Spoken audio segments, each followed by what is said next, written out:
మహారాష్ట్రలో ఎన్టీ రామారావు పోతే కూడా సేమ్ లాఠీ చార్జ్ అంటారు కాబట్టి అది కూడా అక్కడ లాఠీ చార్జ్కి సంబంధించినటువంటి లాఠీ చార్జ్ ఎలా జరిగిందంటే సుమారు 1994 సంవత్సరం. ఓకే. ఇంకా మనకు ఎన్టీ రామారావు గారు మళ్ళీ విడత ఎన్నికలు జరగలేదు. ప్రతిపక్ష నాయకునిగా ఉన్నారు అండ్ నేషనల్ ఫ్రంట్ చైర్మన్గా ఉన్నారు. Okay. NT Rama Rao national front చైర్మన్గా ఉన్నప్పుడు మహారాష్ట్ర లాథూర్లో చాలా పెద్ద ఎత్తున భూకంపం వచ్చింది. ఓకే. మామూలుగా రాలేదు భూకంపం అనేది. పెద్ద పెద్ద భవనాలు కూలిపోయినాయి, ఇండ్లు నేలమట్టమైనాయి, ఓవర్ హెడ్ ట్యాంక్స్ ఉంటాయి కదా, పెద్ద పెద్ద ట్యాంక్స్ అలా కుప్పకూలిపోయాయి. మామూలు బీభత్సమైందని సార్, కుప్పలు. సరే ఈ విషయం మీరు చూసిరు అక్కడ? మేము వెళ్ళాము ఎన్టీఆర్ గారితో పాటు. Okay okay okay. నేను వెళ్ళాను ఎన్టీఆర్ గారితో పాటు నేను వెళ్ళాను కవరేజ్లో భాగంగా. అయితే ఇది చాలా పెద్ద ఎత్తున భూకంపం రాగానే ఎన్టీ రామారావు గారు సాయంత్రం ప్రెస్ కాన్ఫరెన్స్ పెట్టేసేసి ఇలా జరిగినందుకు చాలా విచారం వ్యక్తం చేస్తున్నాను, ఎంతో ప్రాణ నష్టం జరిగింది, ఆస్తి నష్టం జరిగింది, ఆ ప్రజలు మళ్ళీ కోలుకోవాలంటే ఎంత సమయం పడుతుంది, అనాథలు అయిపోయారు, అనేక మంది పిల్లల్ని పోగొట్టుకున్నారు, తల్లిదండ్రులు పోగొట్టుకున్నారు అని చెప్పేసి చాలా బాధను వ్యక్తం చేశారు ఎన్టీ రామారావు. ఆ తర్వాత మన విలేకరి ఒకరు అడిగారు ఏమనంటే, సార్ నేషనల్ ఫ్రంట్ చైర్మన్గా మీరు ఆ ప్రాంతాన్ని సందర్శిస్తారని. అప్పుడు కాంగ్రెస్ పార్టీకి అగేనెస్ట్గా అన్ని పార్టీలను కలుపుకొని నేషనల్ ఫ్రంట్ ఏర్పాటు చేశారు ఎన్టీ రామారావు గారు. ఆయన దానికి చైర్మన్గా ఉన్నారు. నేషనల్ ఫ్రంట్ చైర్మన్గా ఉన్నారుగా, మరి మీరు ఆ ప్రాంతాన్ని వెళ్తారా, చూస్తారా అని చెప్పేసి అడిగారండి. అడిగితే అవును రేపు మార్నింగే వెళ్తున్నాను, మీరు కూడా రండి బ్రదర్ అని మీడియాని కూడా రమ్మన్నారు. ఓకే. సరే అని తెల్లవారుజామున ఎన్ని గంటలకు బయలుదేరామంటే 4 o'clock రమ్మన్నారు అందరినీ. 4 o'clock బయలుదేరాలి యాక్చువల్గా. ఒక 10 minutes గ్రేస్ పీరియడ్. 4:10కి ఇక్కడ హైదరాబాద్ నుంచి భారీ కార్ బిగినాయి. ఎన్టీ రామారావు గారి వెనకాలనే మా ఇంకా అన్ని వెహికల్స్ కార్లు బయలుదేరి సంగారెడ్డిలో ఆగాము. సంగారెడ్డిలో ఒక్కోసేపు బ్రేక్ఫాస్ట్ చేసేసుకొని అక్కడ నుంచి నేరుగా అక్కడ లాచూర్కు చేరుకున్నాం.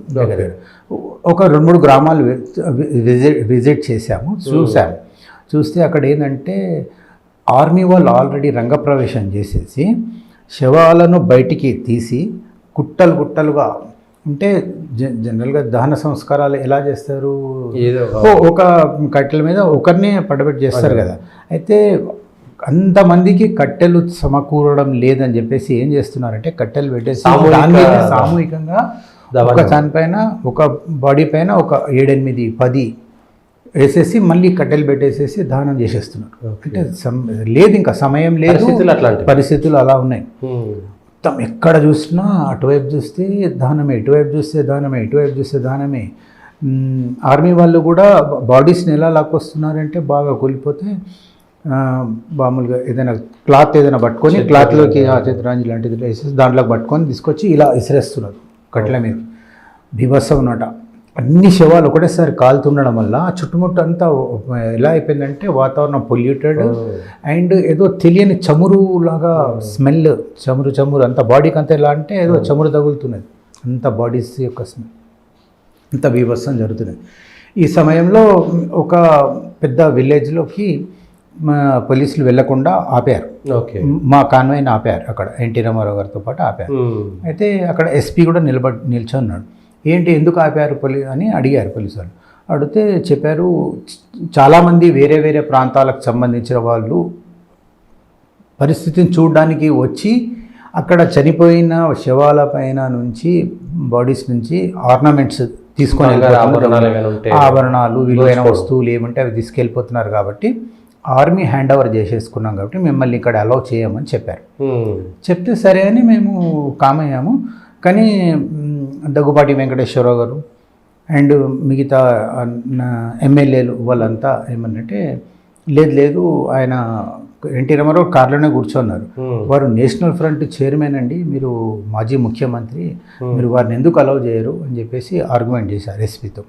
ఆర్గ్యుమెంట్ చేస్తే ఎస్పీ కొంత కన్విన్స్ అయ్యి ఆయన ఏమంటాడంటే, సరే రామారావు గారిని ఒక్కరిని పంపిస్తాము, మిగతా వాళ్ళని మాత్రం మిమ్మల్ని ఎవరిని పంపించమని చెప్పారు.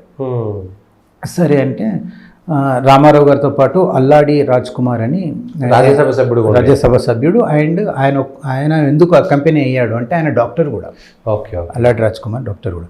డాక్టర్ కూడా ఉండాలని చెప్పేసి డాక్టర్ వెళ్ళారు. ఇంకో ఇద్దరు సెక్యూరిటీ వాళ్ళు, ఒక ఎస్కాట్ వెహికల్ ఆ విలేజ్లోకి వెళ్ళిపోయింది. అక్కడ బ్యారికేడ్ దగ్గర మేము ఆగిపోయాం. అయితే దగ్గుపాటి వెంకటేశ్వరరావు గారు, నేను, నా పక్కన ప్రతిభా భారతి గారు ఉన్నారు, ఇంకా ఇద్దరు ఎమ్మెల్యేలు ఉన్నారు, నాకు పేర్లు గుర్తు రావట్లేదు ఇప్పుడు. అయితే అదే సమయంలో ఇందిరారెడ్డి గారు ఏంటంటే ఎస్పీతో బాగా ఆర్గ్యుమెంట్ చేశాడు. మేము కూడా సిట్టింగ్ ఎమ్మెల్యేస్మే, మేము మీరు ఎందుకు అలౌ చేయట్లేదు అని కొంచెం ఉత్సాహవంతుడు. అండ్ ఇంతమంది ఎమ్మెల్యేలు ఉన్నాము, ఎమ్మెల్యేస్ మీరు అలౌ చేయాలి కదా అని చెప్పి ఎస్పీతో ఆర్గ్యుమెంట్ చేశాడు. ఎస్పీతో ఆర్గ్యుమెంట్ చేస్తే ఎస్పీ పోండి అన్నట్టు ఇట్లా తీసేసినట్టు మాట్లాడితే ఇందిరారెడ్డి గారికి బాగా కోపం వచ్చింది. ఇరిటేట్ అయిపోయి ఆయన ఏం చేశాడంటే ఆవేశంతో ఎస్పీ యొక్క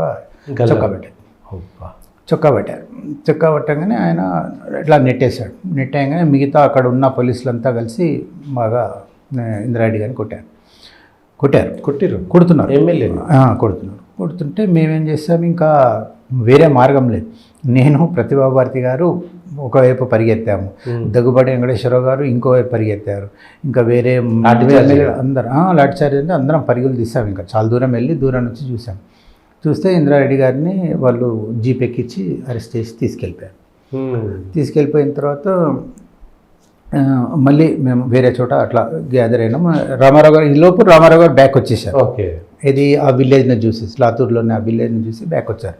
వస్తే మేము వెహికల్ ఆపేసి చెప్పాము, రామారావు గారికి చెప్పాము, ఇట్లా గొడవ అయిపోయింది అన్నెసర్లీ, ఇప్పుడు ఇందిరారెడ్డి గారిని తీసుకెళ్ళిపోయారు అంటే రామారావు గారు అంటే సరే నేను హైదరాబాద్కి వెళ్ళిపోతాను, దగ్గుపాటి వెంకటేశ్వరరావు గారికి అప్పగించారు. ఏమనంటే ఇందిరారెడ్డి గారితో మరి ఎక్కడున్నారో చూసి ఆయన నడిపించుకొని రండి అని చెప్పేసి ఆయన హైదరాబాద్కి బయలుదేరారు.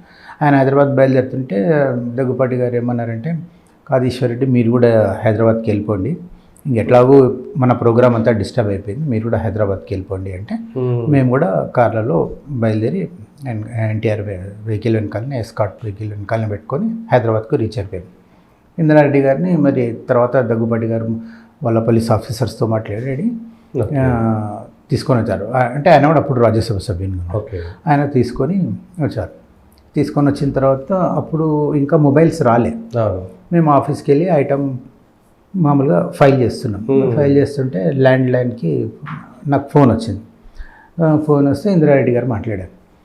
ఈశ్వర్ అంటే చెప్పండి సార్ అంటే, నేను హైదరాబాద్కి వచ్చేసిన, అక్కడ ఏమని లేదు, ఊరికే అవి రాసేసుకొని డీటెయిల్స్ రాసుకొని పంపించేశారు అది.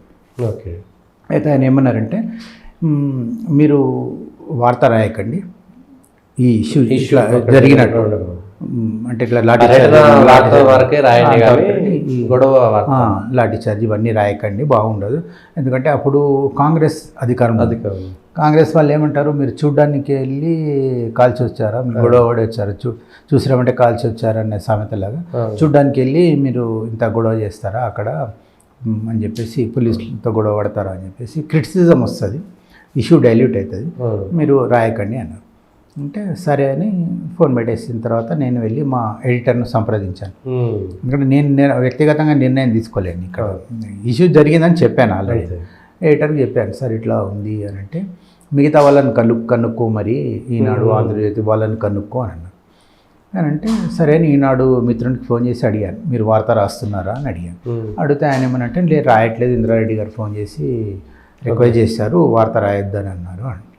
అంటే మళ్ళీ వచ్చి ఎడిటర్కి చెప్పాను, సార్ రాయారంట, వాళ్ళు ఏం రాయారంట, మనం కూడా ఏం రాయొద్దు అని. వాళ్ళు ఈనాడు వాళ్ళు అట్లనే చెప్తారు, రాయమంటారు, మళ్ళీ రాసేసిరు అనుకో మనం మిస్ అయినట్టు అవుతుంది ఆ వార్త, నువ్వు రాయి, కావాల్సి ఎక్కడైనా సబ్ హెడ్డింగ్ పెట్టి ఐటమ్ పబ్లిష్ చేద్దామని చెప్పాను. ఐటమ్ పబ్లిష్ అయిపోయింది. నెక్స్ట్ డే చూస్తే ఏ పేపర్లో రాలేదు. ఆంధ్రభూమి అప్పుడు మీరు? నేను ఆంధ్రభూమిలో ఉన్నారు. ఆంధ్రభూమిలో మా ఒక్క పేపర్ నుంచి మిగతా పేపర్ రాలేదు. ఓకే. ఏ పేపర్లో రాలేదు, మిగతా వాళ్ళు రాయలేదు, వద్దన్నప్పుడు రాయలేదు. నేనేమో మిగతా వాళ్ళు రాస్తారేమో అని రాశాను, కొంచెం బ్రీఫ్గానే రాశాను అయినప్పటికీ, కొంచెం జాగ్రత్తగానే దాన్ని కొంచెం పాలిష్ చేసి రాశాను. తీరా చూస్తే నెక్స్ట్ డే మళ్ళీ ఈవినింగ్, అప్పుడు మొబైల్స్ లేవు కదా, మళ్ళీ నన్ను పట్టుకోవాలంటే మళ్ళీ సాయంత్రమే ఆఫీస్కి వచ్చినాకనే ఫోన్ రావాలి. సాయంత్రం ఇందిరారెడ్డి గారు ఫోన్ చేశారు. ఫోన్ చేసి ఈశ్వర్ నేను వార్త రాయొద్దంటే రాసావు అన్నారు. అంటే ఏమో సార్ మరి మిగతా పేపర్ వాళ్ళు రాస్తారేమో అని చెప్పి నేను రాయాల్సి వచ్చింది, అంతే తప్ప మీ మీద నాకు వ్యక్తిగతంగా ఏముంటుంది, అందులో మన ఇద్దరం ఫ్రెండ్స్ నాకు వ్యక్తిగతంగా ఏముంటుంది అని చెప్పారు. కానీ ఇందిరారెడ్డి గారు ఒక మాట అనేసి నాకు ఫోన్ పెట్టేశారు. అది నాకు ఎప్పుడు మర్చిపోలేని వర్డ్ అది. ఆయన ఏమన్నారంటే, మహారాష్ట్ర పోలీసులు కొట్టిన దెబ్బల కంటే నువ్వు రాసిన వార్త నాకు ఇంకెక్కువ బాధ కలిగించింది అని ఫోన్ పెట్టేశారు. నాకు అప్పుడు చాలా బాధ అనిపించింది. నాకు ఏసీ హాల్లో కూడా నాకు చెమటలు వచ్చాయి, అయ్యో ఎంత ఎలా జరిగింది అని. అయితే ఇది ప్రొఫెషన్లో ఇట్లాంటివి మనకు ఎదురవుతుంటాయి. అది అందులో పోటీ గారు చాలా పోటీ అప్పుడు మామూలుగా లేదు, పేపర్లు తక్కువ పోటీ ఎక్కువ అట్లా. ఇప్పుడంటే చాలా పేపర్లు వెబ్సైట్ ప్రొఫెషన్ కాంపిటీషన్లో మనం కేర్ఫుల్గా ఉండాలి అంతే, తప్పదు. అందులో మీరు ఎడిటర్కి బాధ్యత ఇచ్చారు కాబట్టి ఎడిటర్ను మనం మీరు నిర్ణయాత్మకమైనటువంటి స్థాయిలో లేరు కదా, మీరు నిర్ణయాత్మక స్థాయిలో ఉండుంటే తీసేవాళ్ళేమో. కానీ అట్లా సో మొత్తానికైతే కొన్ని సంఘటనలు ఇంద్రారెడ్డి గారు లేరులే, కానీ అది కొంచెం నాకు అప్పుడప్పుడు గుర్తొస్తుంది ఇంద్రారెడ్డి గారు ప్రత్యేక సంఘటన. చూద్దాం ఎట్లా ప్రజలు అంటే జర్నలిస్టులు కూడా ఒక స్థాయి వరకే కొన్ని చేయగలుగుతారు. ఇప్పుడు ఉండేటువంటి జర్నలిజం వేరు, అప్పుడు ఉండేటువంటిది వేరు. కాబట్టి ఇంద్రారెడ్డి గారు అర్థం చేసుకుంటారులేండి. ఇంకా ఇది కొన్ని కీలకమైనటువంటి ఘటనలు సంఘటనలు ఏ విధంగా మలుపుతాయి, ఎవరి జీవితాలను ఎట్లా హర్ట్ చేస్తాయనేటువంటి అంశాలను ఈశ్వర్ రెడ్డి గారి వారి అనుభవాలను చెప్పినటువంటి విషయాలు.